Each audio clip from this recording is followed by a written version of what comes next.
few ways to mitigate this issue, but with the explosion of data, frankly, it will only stem the tide.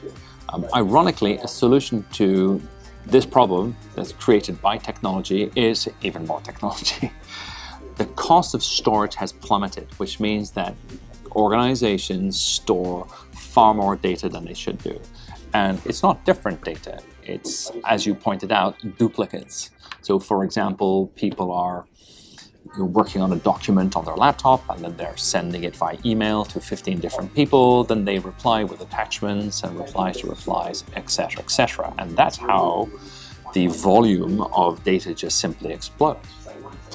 So it's not uncommon for employees to store gigabytes of information on their own hard drives, in their network shares, in content management systems.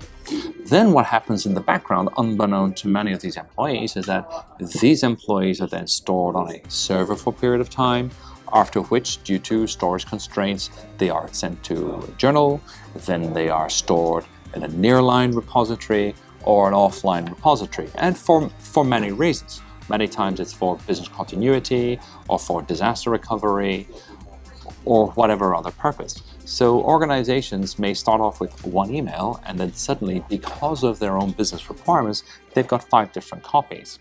So what's happening on the technology end is that companies are addressing these issues by adopting smart archiving techniques.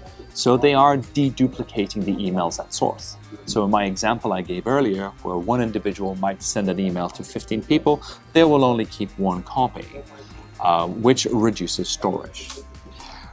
But what we're seeing as well is that a lot of large organizations have kept legacy systems and they don't provide the functionality that people expect today.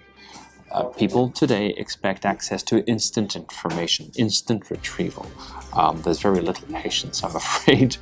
People want instant gratification. I need these documents now, because mainly my client needs them too. So staff are sending emails with numerous attachments and storing all this information offline.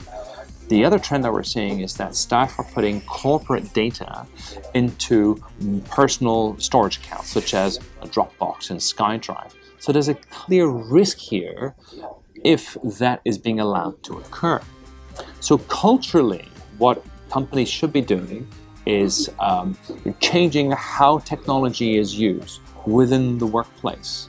So for example, they should not be storing all this information in a personal storage repository. They should be, for example, using a central repository and sending the emails, yes, but maybe with a link to that single attachment for discussion, as opposed to multiple copies flying around the network on email. And there's a clear risk if companies continue operating that way. So the risk is obviously increased cost, but increased risk to exposure that data may be leaked inadvertently, and so on.